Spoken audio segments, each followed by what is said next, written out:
All right, here we are.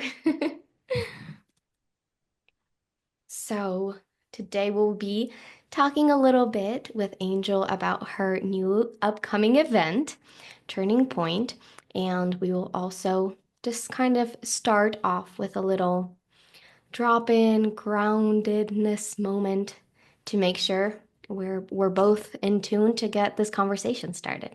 So, thank you, Angel, for being here. Yeah, thank you, Mar. Thank you for inviting me to do this and talk a little bit about my event with you. And thank you for your curiosity around it all. Yeah, and for the last minute because I know we jumped on here super quick. So, Yes. yeah, so I figured we'll just start with some grounding. Um, so yeah, I would say just take a look around your space, make sure you feel comfortable. When it feels good to you, go ahead and just close your eyes softly.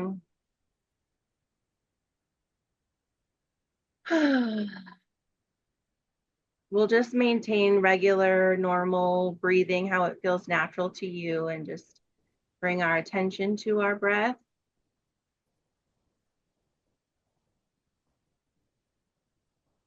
I will invite you to breathe in through your nose and out through your mouth, and feel open to do any audible exhales as they feel good to you. And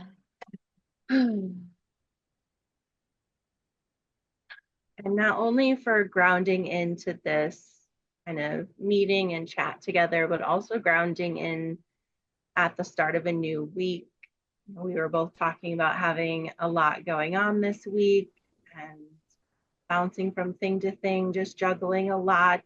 And it's all things that we get to be so grateful that we're doing and that we're living out our purpose and our dharma. And also we just want to call in some grounded energy for it all so that we can be as present as possible in each moment.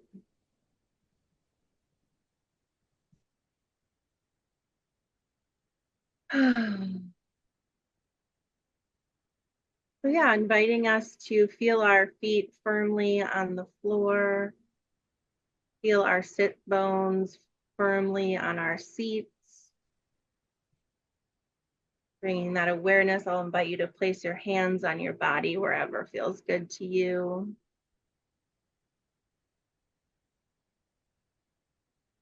And then I love to call in the imagination of a bright light.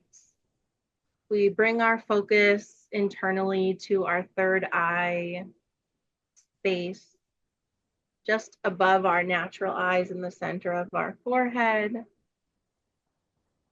Imagine a bright light, either all white or all gold, however it manifests for you, shining in, coming into your whole body, filling you with light, peace, and presence.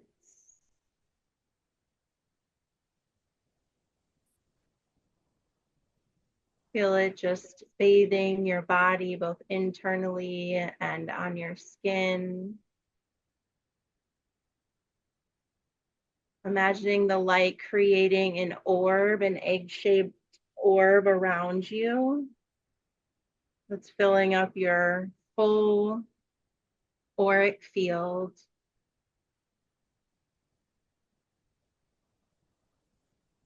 This light's purpose is to fill you with energy, to bring back your energy from anywhere that we may have left it, anywhere that we've extended our energy outside of ourselves. We're just calling it back. It's coming in through this light in a way of being cleansed and rejuvenated and releasing energy from any other person or being or entity that may have attached to it over the last couple of days or moments.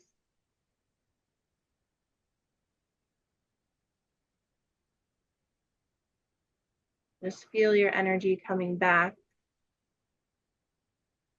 I'm going to invite us to take a deep breath and at the top to hold it so that we can feel the fullness of our energy in our bodies and all the way through our full auric field, which is just all of your energy space around you. So when it feels good, just go ahead and take a deep breath in, and we'll hold for a count of 6.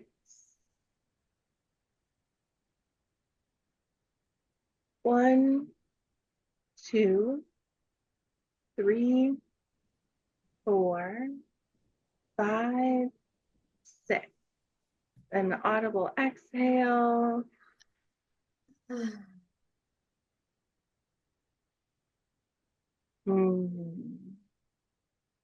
I'll just invite us now to come to a closing with the grounding as it feels good to you. You can bring movement to your body and movement to your fingers or toes, and you can flutter your eyes open as it feels good to you.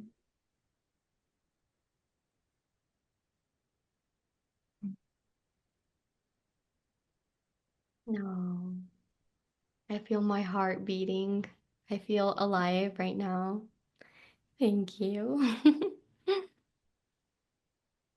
Me too. I feel so much like energy and sensation, especially like in my forehead, and just like all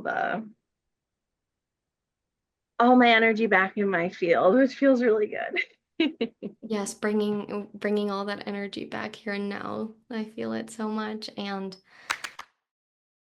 I feel like this is a perfect way to start because, I feel like your journey has had a lot of moments where you've had to let some parts of Angel die, of a previous version of Angel die, to be where you're here today. So, how did that happen? Yeah, that is very true. I would say, and the interesting kind of like um caveat in that is it's like letting parts of myself die that I thought were me, Mm, because wow. we tend to, or I tended to really grip onto like these stories about myself, and like Right. this is who I am, and yeah. So letting go of those sometimes is really scary too, because that is how I identified myself. So I would say for me, it was something that I've done in stages throughout my life. Like Right. there's been big moments that happened and that really like rocked me to my core and was just like, what the heck is happening right now? And like really made me look internally, or I use that as an opportunity to look internally. Um, and then yeah, more recently, just had a really big life change and life Mm. rock, Yeah, tell about us two more about years that. ago. Yeah, thank you. Yeah, just I was in such a place of like I felt really, really stuck in Mm, life, and I was just like, what is happening? I was like burnt out to the max. So like, to paint the picture a little bit, I was working in the corporate world still at that time. right. And that was my everything. Like Mm, I put my all for 12 years, like into my job, into my career, into growing, into reaching this like dream position and dream income and all of the things. check Um, boxes ticked, right? Yep, I had to get all of them. Yes, and along the way it was like checking the box of like marriage and having a baby, and it all happening on my perfect timeline that I had planned out like ahead of time. Like, you know what I Right. mean? I'm like 18 and I'm like, this is going to happen at this time and this is going to happen at this, and I made sure it all happened. And then I got there and I was like, part of me was like, well, what do I do now? Like it all happened, like, and then Ooh, also this isn't just like the rainbows and butterflies that I expected it to be. Um, and it had actually ended up being that it was very unfulfilling. Like wow. there was, especially with the career side of it, Right. because it took everything from me. It's like it took all of my energy, and it was like more time, more energy. Nothing was ever enough. um and that was like a lot of my own conditioning, that like I had to be 100% all the time. Right. um and yeah, there was just the caveat, like, or the switch up once I had my son. And then I was like, wait a second, like, this really isn't going to work. Like, how, like, I have no energy left at the end of the day. And, um, yeah. And then there was different, I would say, I was married at the time, not married anymore. And it was an interesting season that I look back on now, Right. where it's like I feel I had rose colored glasses on, just Mm, thinking like I just wanted everything to be perfect. So I would only allow myself to talk about it that way, which right. sometimes can be good, but obviously, like, ignoring our reality, eventually it comes to a point it's a problem. And yeah, I found out, yeah, not like un some not great things about my husband, and he had multiple affairs, and everything just kind Wow. of crashed at that point. And I was like, okay, like, again, another point of just my life feeling like it broke apart. And this time I was like, this is it. Like, this is the biggest break I could ever imagine. Like, this has to be the last one. This has to be the last time. This is rock And that, bottom. yeah, exactly. And like, exactly. And that just catapulted me into like, okay, we're really going to get to the bottom of this. We're going to get to the bottom of like my patterns and my identities, and like, yeah, just all of my belief systems. Yeah. I love that so much. So I think that's really special that your child gave you so much information about what new ways your life could feel expansive. Of course, in that moment, you felt the contrast, but that contrast was exactly telling you how much more you could live out. And it feels like you're kind of doing this now. You're finally opening the door to that huge expansion you've been waiting for. So it feels like a really beautiful full circle moment to be talking about this right now. And how old is your child now? Yeah. He just turned 3 last month. Mm, So, beautiful. yeah, he's the All right. cutest. So since he was born, do you feel like that that aha moment of wait, something is missing? It's the checklists are checked, but something is feeling kind of empty. When did you realize that exactly? Can you pinpoint like a specific moment? Hmm.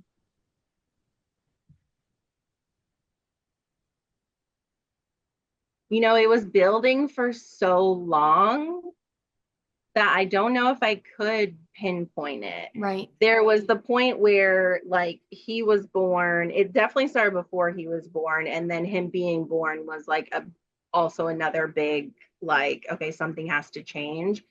And I remember around that time, it was like I was praying for an out.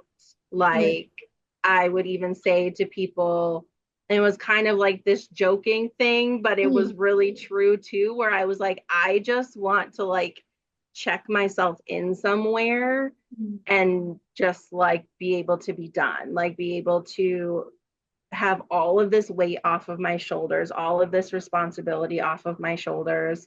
Um, and I look back and there's so many things about my marriage and my relationship that, again, I feel like I had the rose colored glasses. And I'm just like, I went through the stories of like, well, why did it take me so long to find out like these things were happening and all of this stuff? And at the same time, like when I look back at it now, I'm like, it was such perfect timing.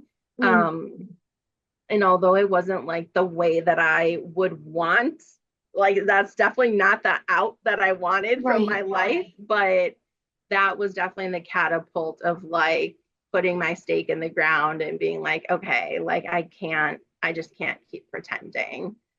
Right. Wow. So that was your turning point. I guess so, yeah. That was when it all started.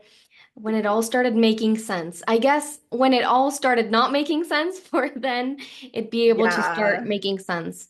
So yeah, that yeah, I love that. I love that. It's so much gratitude for this contrast because it really does take us to that turning point. So I love that energy of acceptance of like that was the perfect timing now that I look at it. So yeah, thank you for that.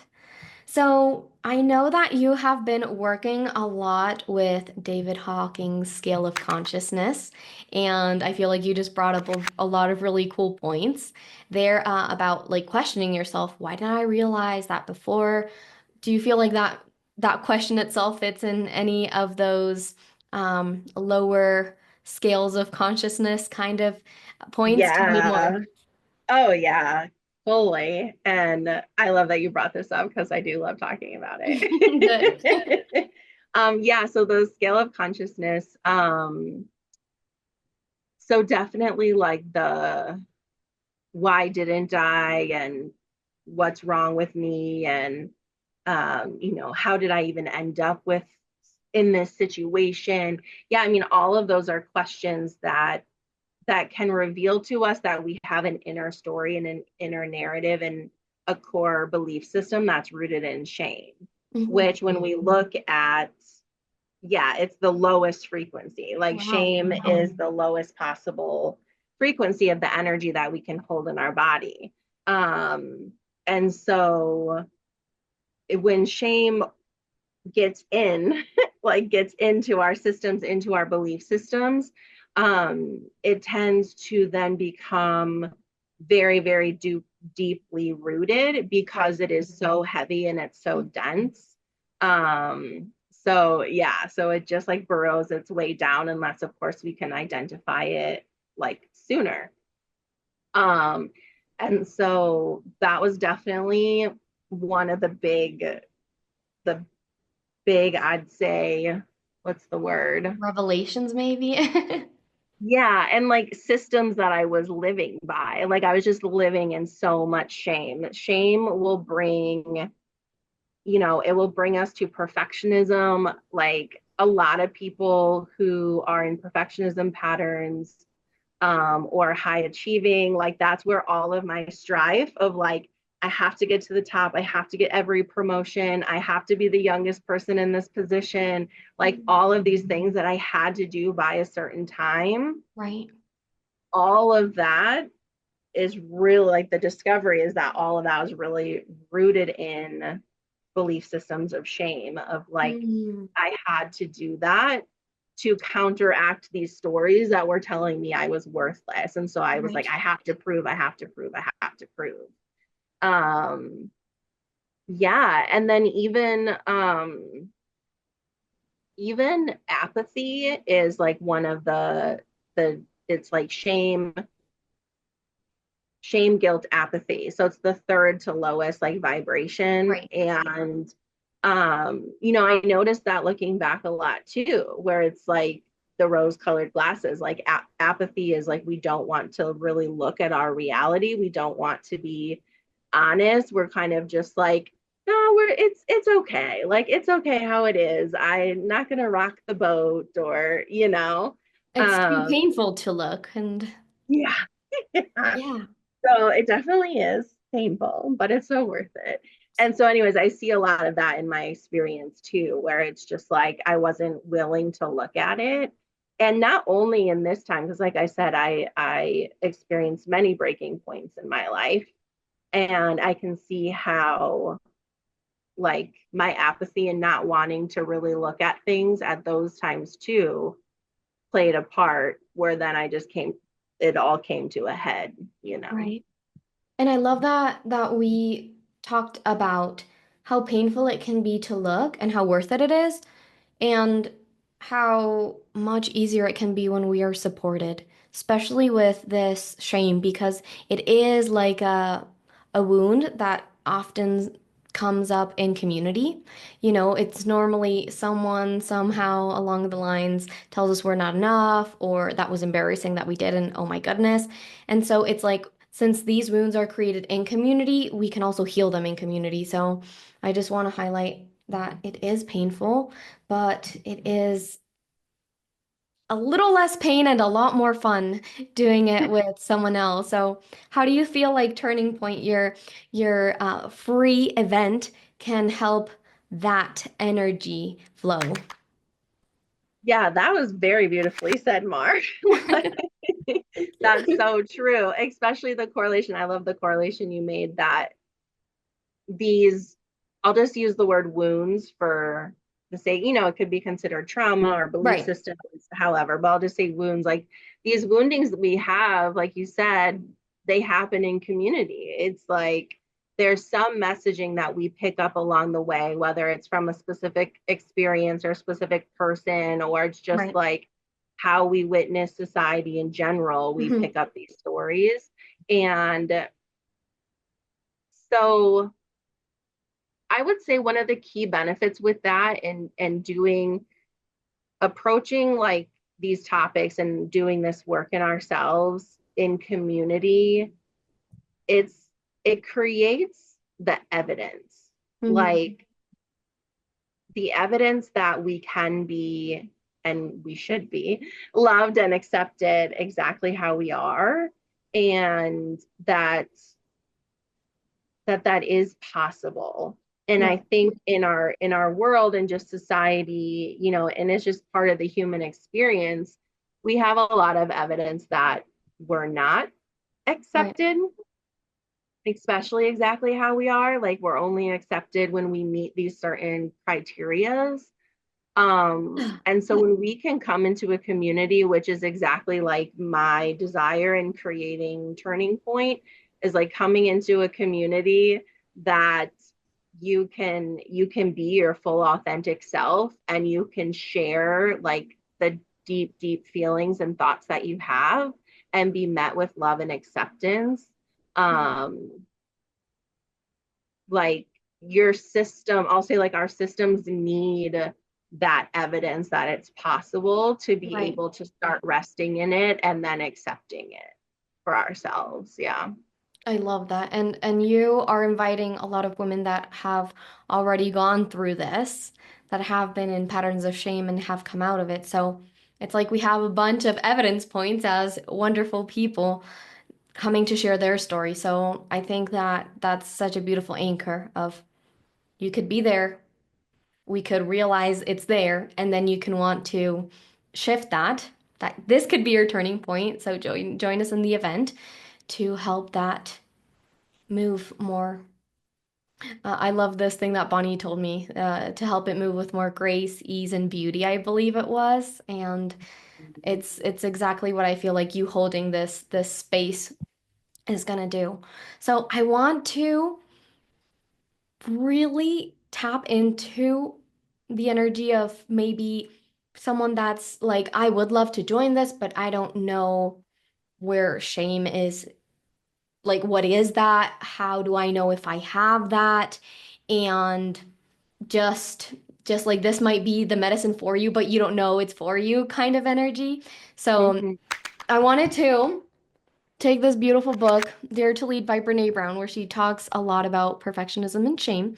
And I just wanted to read a quick little thing here about what ways shame can show up and in what ways it can sneakily hide.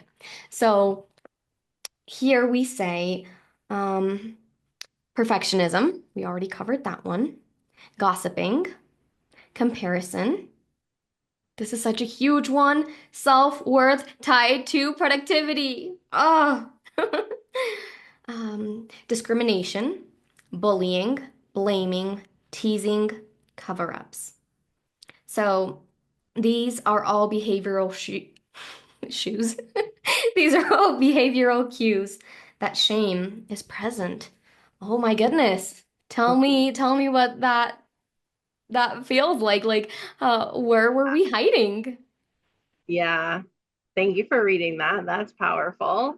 Um, what's really present to me in all of that is um, really calling for the women that those things resonate in, how they treat themselves. Right. Mm. And this conversation being if there's if there's a place in your life, and maybe it's not your whole life, maybe Right. it's just like an aspect of it, but if there's something that just brings consistent disappointment, or it's not the way that you wanted it to be, um or you find yourself like wishing that you could really be different. And I'll just give like the example from my Yes. own life, even currently. um just looking at like making my bed every day. And I'm like, We're oh, getting like real why? here.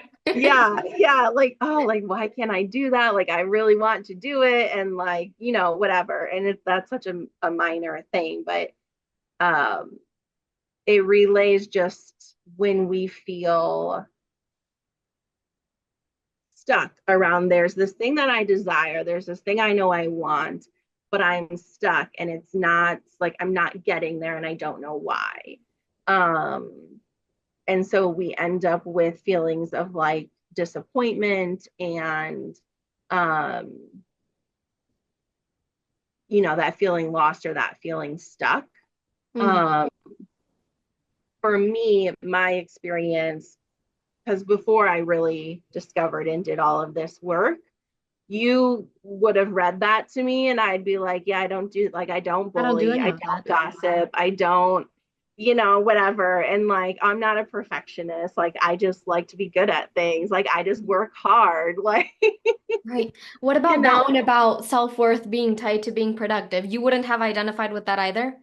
no, No. Okay. no, like, yeah, it was just this like, oh, I'm like doing what I'm supposed to do. And I'm just a hard worker. And I, um, yeah, I did not realize how much it was tied to my identity. Mm. Now, if you told me those things, how about how I speak to myself internally, Mm. like yes. Wow.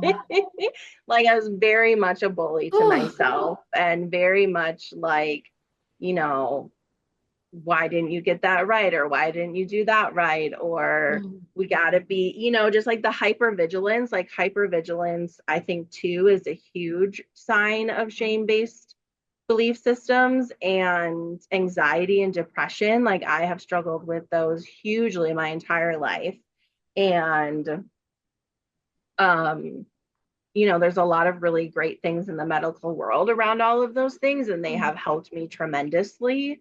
um and people who struggle specifically with anxiety, you'll Right. hear terms of like, well, you're in hypervigilance or you're catastrophizing, and like all of these things that really do help you conceptualize what you're doing. Right. Um but it doesn't have to keep happening, and that's like the missing piece. And when we can like really get down to the core of why those things are happening, the relief from them is just like I love that.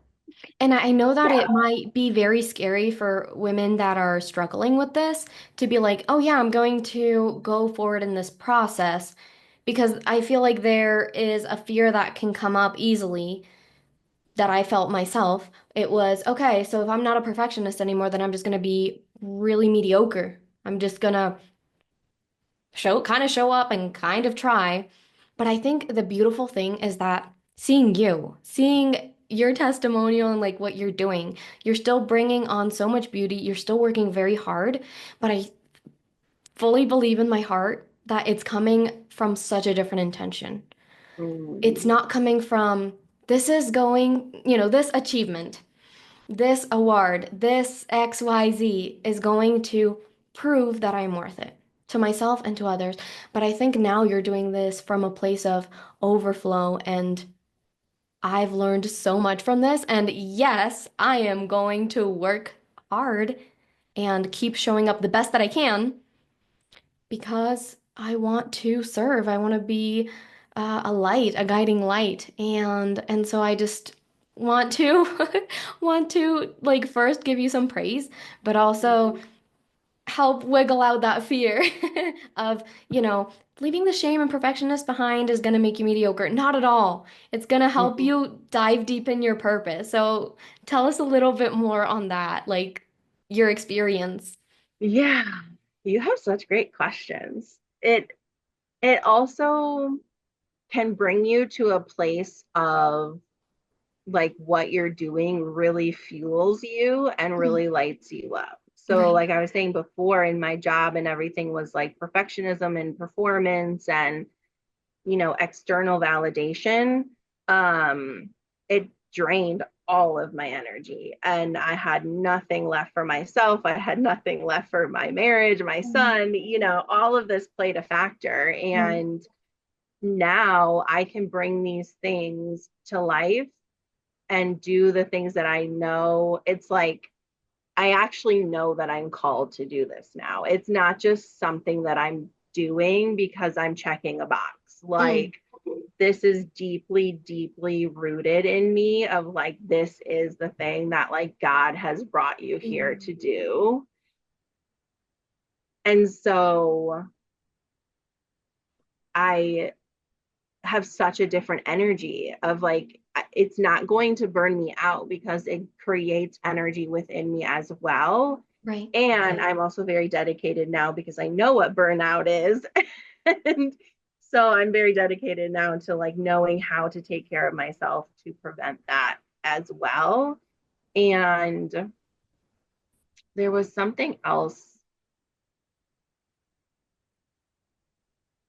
Yeah, the mediocre part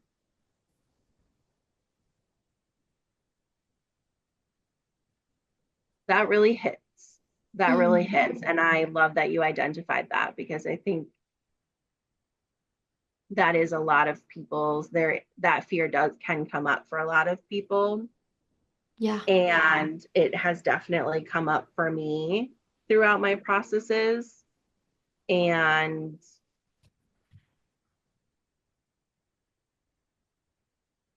I just want to speak into that, like that we even like we get to be mediocre.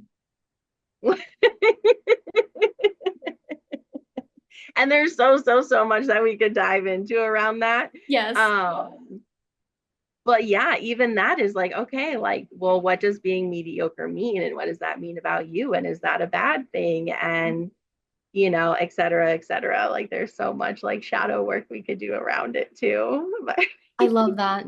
I love that it took like all this energy to even say that out loud because it's like, oh, this is a sticky thing.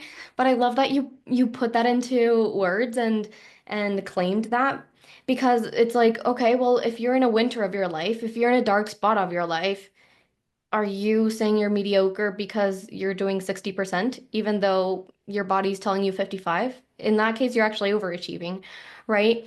And so it's like, what does that even mean? Like, let's redefine that. And so I think that's a beautiful thing and turning point that's happening because you are so great with mindset shifts. And I noticed you do this in different events in our conversations of you really challenge core beliefs. You're like, okay, but what does that mean? Why is that happening? And I think that's a huge gift that you will be, you know, tapping into, even if even if it's subtle and even if it's not like the huge topic of the day, you really, really help those limiting beliefs get questioned, get observed, and sometimes that is all that I've needed for mm, having an aha moment. And I've had an experience that with you. You lovingly called me out and you're like, "Are you sure you're not just being like, oh, I don't want to do this thing for the Fruitful Feminine event just because you don't want to be seen? Or like, what's this about?" And I was like, I'll check back with you later. And these things, it wasn't like a 3 hour therapy we had. You just asked me a mm. very important question and it happened. So, thank you for these turning points. Thank you, thank you, thank you. We're so excited. The event starts on November 4th, and Angel is going to rock your world, and we want you there. We need you there. Yes, we do.